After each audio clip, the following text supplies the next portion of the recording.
This continues with statues, ancient Greek statues of women, which are, you'll see, like the statues of men in that they capture the same kind of development, and they are unlike in some interesting ways.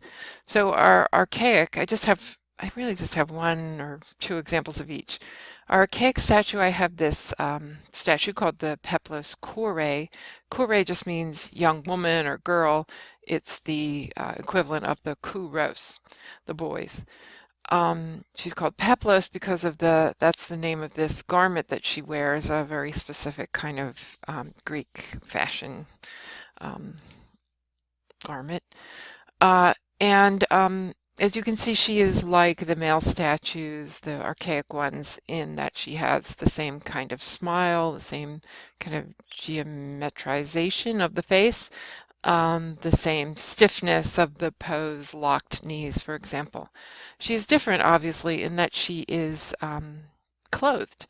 And there is a sense of modesty to the statues of women that goes right up to the late classical period.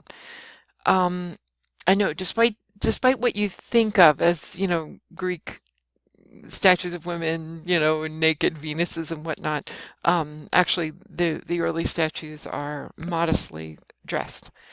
She's also different in function, so she is not a real woman. She didn't stand on a grave to commemorate any real woman. She was mainly found at temples. They're thought to be attendants, maybe attendant goddesses, minor goddesses. In any event, so different in that respect too. And these things obviously reflect different attitudes towards women in Greek culture. And then last thing, she's painted. We can see the paint. It's in her hair and the eyes and the lips and whatnot. There is a lot of discussion as to how much paint all of these statues in the Greek period had. Some think a lot. All the statues were painted. Others are still skeptical. In any event, here we actually see the paint. It is applied using encaustic. Encaustic is a kind of paint that is, so it's your pigment, your color, your powdered color suspended in wax. And so it really stuck on there. Now, moving on through the periods, we come to the classical, and to be honest, I couldn't find any really good statue in the textbook. I don't know why, but in any event, I'm cheating here. This is a column, which we'll talk about in video 3. Yes, I have 3, not 2. I have 3 videos. This one's short, though. She is a caryatid, that is, her body serves as a column. She's just some generic woman, and a female figure, and in any event, she represents this movement towards naturalism in the classical period.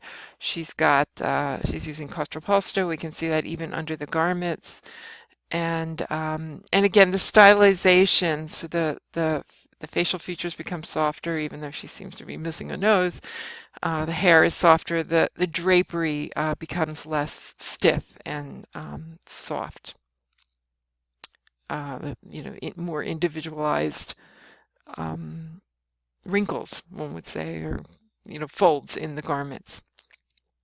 Now, the real break, though, happens at the end of the classical period into the Hellenistic, when, of course, the statues lose their clothes, and again they become more and more soft, more and more naturalistic. So again, she's got now you can see very fully the contrapposto, applied in the arms and in the head, etc. There's a story behind this statue, and that's why it is borderline Hellenistic. Again, remember the classical statues tend to be just kind of, out there in the public as sort of civic statements about, what it is to be beautiful and, engaged. But these Hellenistic statues are more entertaining. This one, we know about this gentleman again from Pliny the Elder, this text. He tells us that this sculptor, made 3 statues, 2 which were clothed and 1 which was naked. And there were 3 islands that were supposed to get, each to get one of these statues. But the loser in the battle was, for the competition for these three statues, was the island of Knidos. They they thought it was shameful to get a naked statue of Aphrodite or Venus. And so hence the story of this goes. The moral, well, I'll let you figure that out. I'll let you stop and figure that out. But in any event, a statue that we value and think of as so quintessentially classical, the naked female figure, was in its time really extraordinary. Now, one of our presenters will tell the story to this other very famous Aphrodite statue here for the city of the island of Milos. But I'll just move to two examples of Hellenistic sculpture. We have a lot more of these. This is the Nike, the goddess of victory of Samothrace, again, a location, geographical location.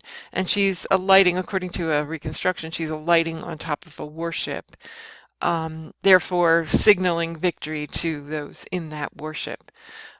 She is, obviously she's missing her arms and a head, but she's flying down with these great wings, and the wind is obviously pulling at her drapery and showing us a great deal of her body underneath.